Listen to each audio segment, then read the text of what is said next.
Friends, it's me ശ്രുതി. അപ്പോൾ ഞാൻ ഇന്ന് എൻ്റെ പുതിയ യൂട്യൂബ് ചാനൽ ഇവിടെ സ്റ്റാർട്ട് ചെയ്യാണ്.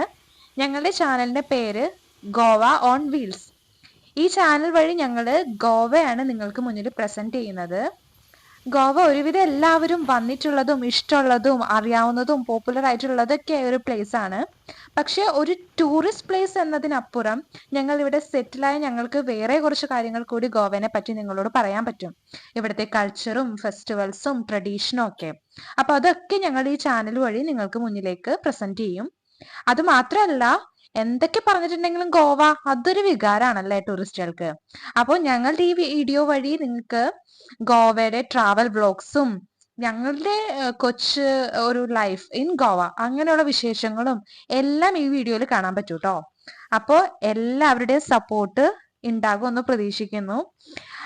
തീരെ എക്സ്പീരിയൻസ് ഇല്ലാത്തൊരു ഫീൽഡ് ആയതുകൊണ്ട് തന്നെ കുറെയൊക്കെ മിസ്റ്റേക്ക് ഉണ്ടാവും.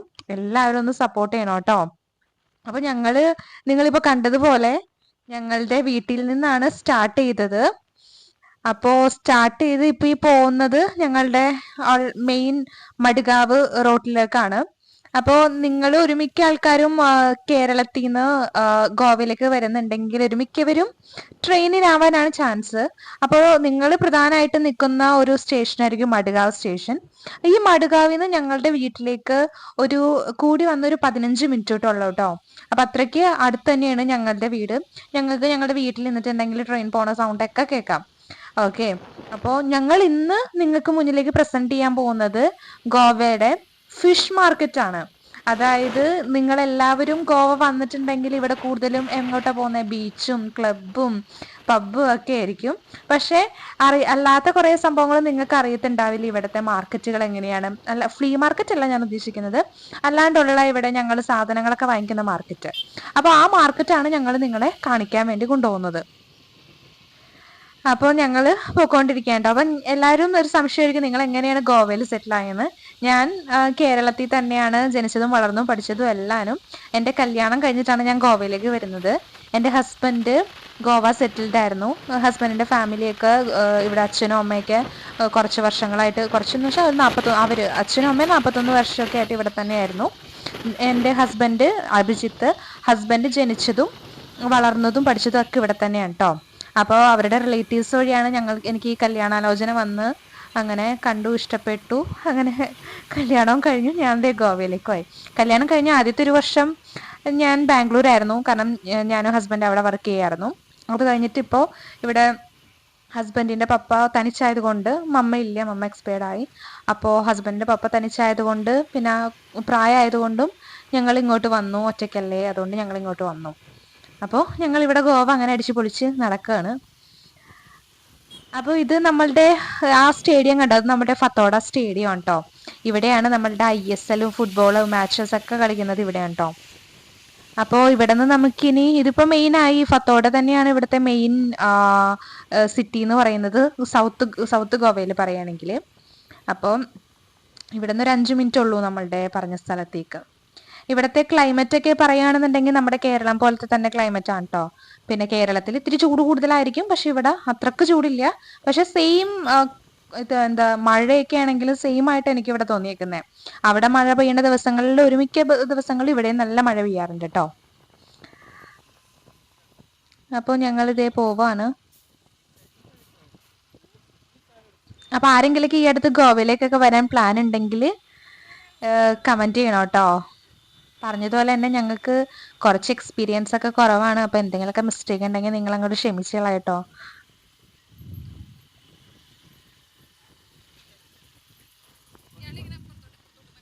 ഇത് ഞങ്ങളുടെ ഈ കാണുന്നതില്ലേ, അത് രവീന്ദ്രഭവൻ എന്ന് പറയുന്ന ഒരു ഓഡിറ്റോറിയമാണ്. അവിടെയാണ് ഞങ്ങളുടെ ഓണ സെലിബ്രേഷൻ ഇല്ലേ, അതൊക്കെ ഇവിടുത്തെ മലയാളി സമാജത്തിന്റെ ഓണ സെലിബ്രേഷൻ ഒക്കെ നടക്കാറ് അവിടെയാണ്, ആ ഓഡിറ്റോറിയത്തിലാണ്. ഇവിടെ ഞങ്ങൾക്ക് ഇവിടെ ഒരു മലയാളികളുടെ സമാജമുണ്ട്. പിന്നെ നമ്മളുടെ വീടിൻ്റെ അടുത്ത് തന്നെയാണ് ഇവിടുത്തെ അയ്യപ്പ ടെമ്പിള്. ഞങ്ങളുടെ പപ്പ ഇവിടെ, എൻ്റെ ഹസ്ബൻഡിൻ്റെ പപ്പ ഇവിടെ അമ്പലത്തിലെ സെക്രട്ടറിയാണ്.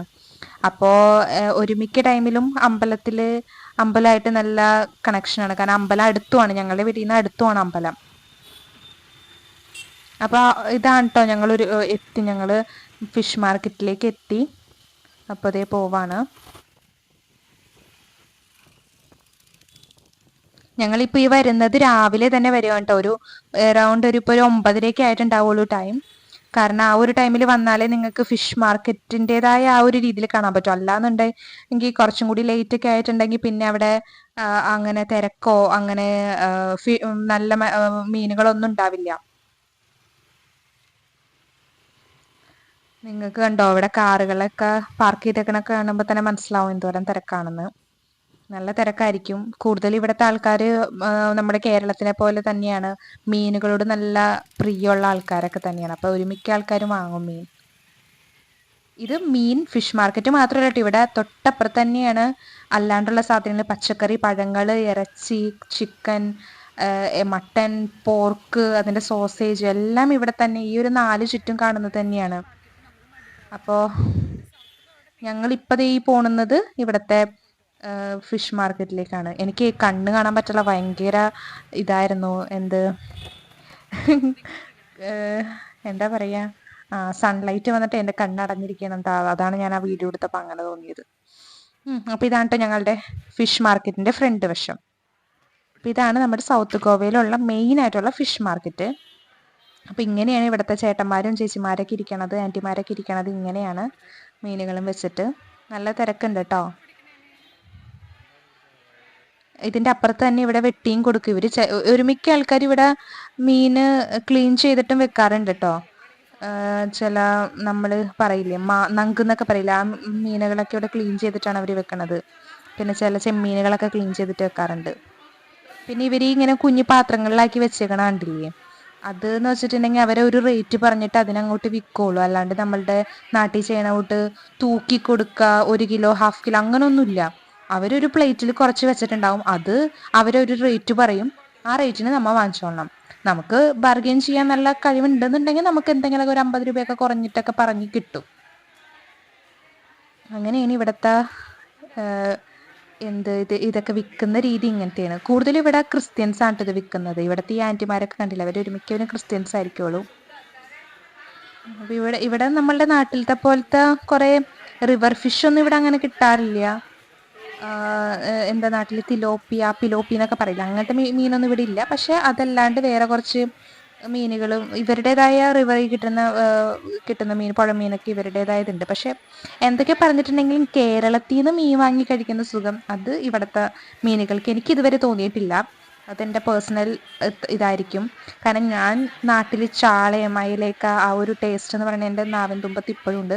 പക്ഷെ ഇവിടെ നമുക്ക് അങ്ങനെ ചാള കഴിക്കണം എന്ന് തോന്നി നമ്മൾ പോയി വാങ്ങി വീട്ടിൽ വന്ന് ഉണ്ടാക്കുമ്പോൾ നമുക്ക് അതിൻ്റെ സ്മെല്ല് കേൾക്കുമ്പോൾ തന്നെ നമുക്ക് ശരിക്കും പറഞ്ഞാൽ ആ മീനേ വേണ്ട, ഇനി മീനേ കഴിക്കണ്ട എന്നുള്ളൊരു തരം ഫീലിംഗ് ആയിരിക്കും. എനിക്ക് അങ്ങനെ ആയിട്ടാണ് തോന്നിയേക്കുന്നത്. എനിക്ക് അങ്ങനത്തെ കുറച്ച് എക്സ്പീരിയൻസ് ഉണ്ടായിട്ടുണ്ട്. ഞാൻ ഈ നാട്ടിലേക്ക് ഈ റീൽസൊക്കെ കാണുമ്പോൾ അവിടത്തേക്ക് ഇങ്ങനെ ചട്ടിച്ചോറ് അതും ഇതൊക്കെ കാണുമ്പോൾ മീൻ വാങ്ങി അതേപോലെയൊക്കെ ഉണ്ടാക്കാൻ നോക്കും. പക്ഷേ ഇവിടുത്തെ മീനിന് ആ ഒരു ഗുണമൊന്നും എനിക്ക് തോന്നിയിട്ടില്ല. പക്ഷെ ഒരു കാര്യം പറയാം, റെസ്റ്റോറൻറ്റിലൊക്കെ കിട്ടണ മീനില്ലേ, നമ്മൾ വാങ്ങിക്കുന്നത് മിക്കവാറും നെയ് മീനിൻ്റെയൊക്കെ കിങ് ഫിഷ് താലി എന്നൊക്കെ പറയുന്നതൊക്കെ ആയിരിക്കുള്ളൂ താലി. അതിനകത്ത് ഒരു നല്ല റവ ഫ്രൈ ഒക്കെ ചെയ്ത് തരുമ്പോൾ നമുക്ക് അങ്ങനെയൊന്നും തോന്നില്ല. പക്ഷെ ഞങ്ങളുടെ വീട്ടിൽ ഇതേപോലെ ചെറിയ ചെറിയ മീനൊക്കെ വാങ്ങിക്കുമ്പോൾ എനിക്ക് അങ്ങനെ തോന്നാറുണ്ട്, ഫ്രഷ് അല്ലാത്ത പോലെ. അപ്പോൾ ഈ കാണുന്നത് ഇവിടുത്തെ ഡ്രൈ ഫിഷുകളും, അതായത് ഉണക്ക മീനും, പിന്നെ അല്ലാണ്ടുള്ള ഇവിടുത്തെ ലോക്കൽ ഐറ്റംസ് ഒക്കെ ഇല്ലേ, ഇവരുണ്ടാക്കുന്ന വെളിച്ചെണ്ണയും പിന്നെ അച്ചാറുകളും സോസേജും അങ്ങനെയുള്ള കുറച്ച് സാധനങ്ങളൊക്കെ അവർ വെക്കുന്ന ഒരു ഏരിയയാണ് ഫിഷ് മാർക്കറ്റിൻ്റെ അപ്പുറത്തായിട്ട്. ഇപ്പോൾ ജിത്തു നമ്മളെ കാണിച്ചെന്ന് കൊണ്ടുപോകുന്നത് ഇവിടുത്തെ പച്ചക്കറികളും പഴങ്ങളും ഒക്കെ വിൽക്കുന്ന സ്ഥലത്തേക്കാണ്. അതിൻ്റെ തൊട്ടിപ്പുറത്ത് തന്നെയാണ് കേട്ടോ. ഇതിങ്ങനെ ബിൽഡിംഗ് കെട്ടി ഇവരിങ്ങനെ ഇരിക്കണം അതിൻ്റെ ഉള്ളിൽ ആൾക്കാർ. മുനിസിപ്പാലിറ്റിയുടെ തന്നെയാണെന്ന് തോന്നുന്നു.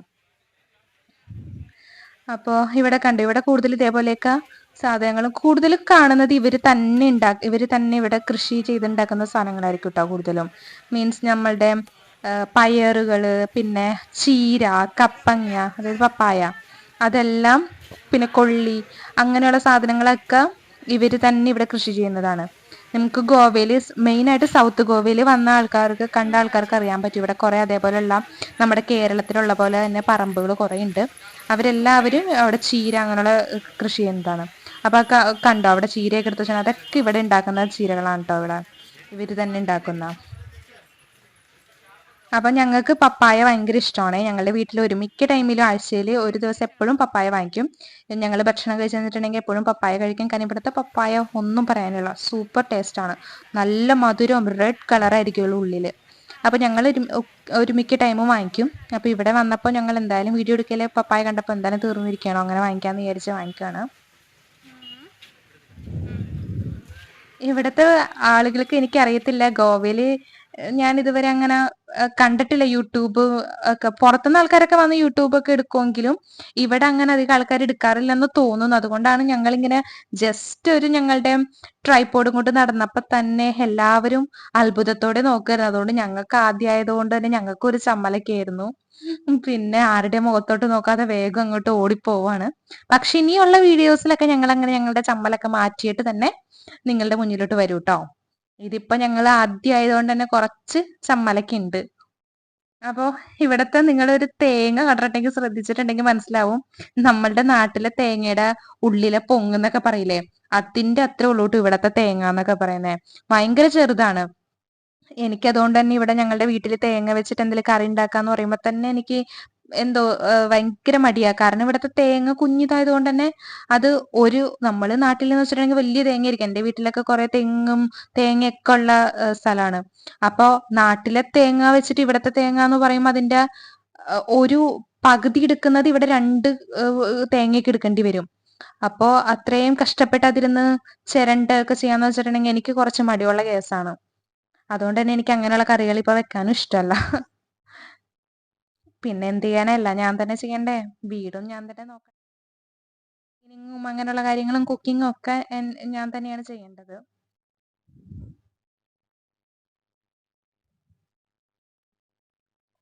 അപ്പൊ ഇത് ഇവിടത്തെ പൂക്കളൊക്കെ, അതിന്റെ ബാക്ക് സൈഡ് ആയിട്ട് ഇവിടെ പൂക്കളുടെ ഒക്കെയാണ് ഇത്. പിന്നെ ഞങ്ങൾ അവിടെ നിന്ന് ഇറങ്ങിയിട്ട് പോകുന്നത് ഇവിടത്തെ സോസേജ്, പോർക്കിന്റെ സോസേജ് ഉണ്ട്. അപ്പൊ അത് കാണാനാണ്. ഞാൻ പോർക്ക് കഴിക്കില്ല കേട്ടോ, അതുകൊണ്ട് ഞങ്ങൾ അങ്ങനെ ഇതുവരെ ഇവിടെ വന്ന് വാങ്ങിയിട്ടൊന്നുമില്ല.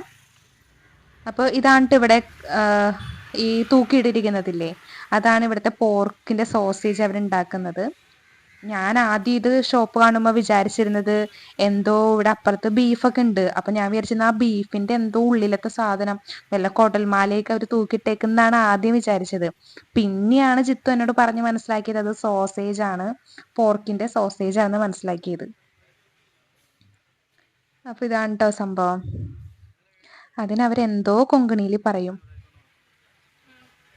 അത് ഞാൻ മറന്നുപോയി എന്താ പറയുന്നത്. പിന്നെ ഞങ്ങളിതൊക്കെ കഴിഞ്ഞിട്ട് കുറച്ച് ആകെ ഒന്ന് ഭയങ്കരമായിട്ടൊന്ന് ദാഹിച്ചു. അപ്പം ഞങ്ങൾ വിചാരിച്ച അപ്പുറത്ത് തന്നെ കരിക്കുണ്ട്, കരിക്ക് കുടിക്കാമെന്ന് വിചാരിച്ച് അങ്ങനെ അവിടെ കരിക്ക് കുടിക്കാൻ വേണ്ടി കയറി.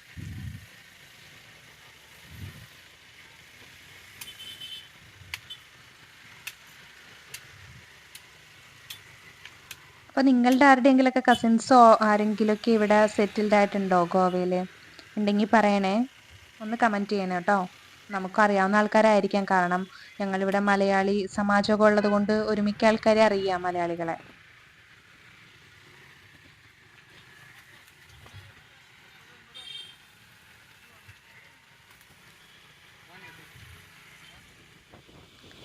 അപ്പോൾ കരിക്കൊക്കെ കുടിച്ച് ഞങ്ങൾ ഇനി പോകുന്നത്, എന്തായാലും സമയമുണ്ട്. അപ്പം ഞങ്ങൾ വിചാരിച്ചു ഇവിടുത്തെ പാർക്ക്, ഞാൻ ഇതുവരെ പാർക്കിൽ പോയിട്ടില്ല, അപ്പം ഞാൻ വിചാരിച്ചു ഇവിടുത്തെ പാർക്ക് ഒന്ന് പോകാമെന്ന് വിചാരിച്ചു. ഇതിവിടുത്തെ ഒരു ഫേമസ് ആയിട്ടുള്ള ഒരു ചർച്ചാണ് കേട്ടോ.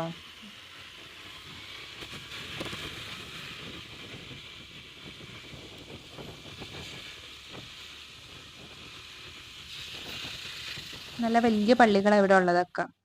നിങ്ങൾ വന്നവരുണ്ടെങ്കിൽ ശ്രദ്ധിച്ചിട്ടുണ്ടെങ്കിൽ മനസ്സിലാവും, നല്ല വലിയ പള്ളികളെല്ലാം.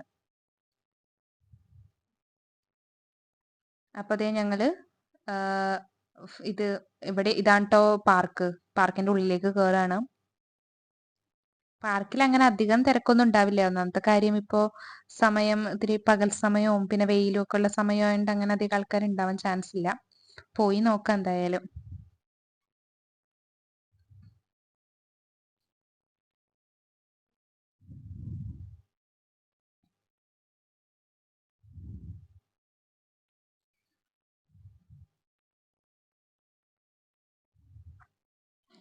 കുറച്ച് ചേട്ടന്മാരൊക്കെ അവിടെ ഇരുന്ന് റെസ്റ്റ് ചെയ്യുന്നുണ്ട്.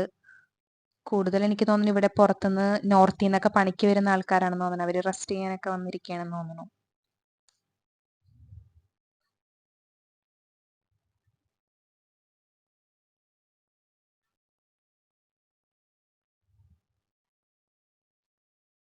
കുഴപ്പമില്ല, തരക്കേടില്ലാത്തൊരു പാർക്ക് എന്ന് പറയാം.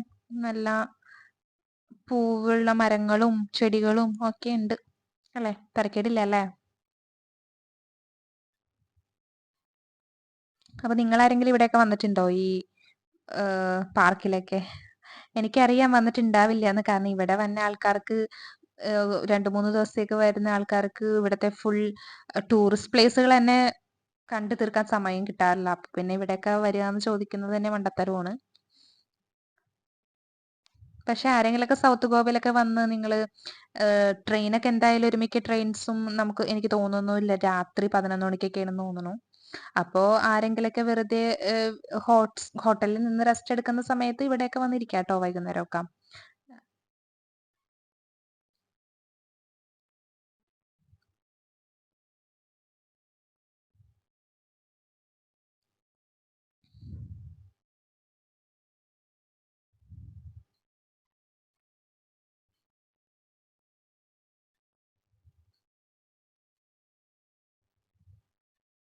എനിക്കും പിന്നെ നിങ്ങളെപ്പോലെയൊക്കെ തന്നെയാണ്. ഇങ്ങനെ പാർക്കിനോടും അങ്ങനൊന്നും അധികം താല്പര്യമില്ല.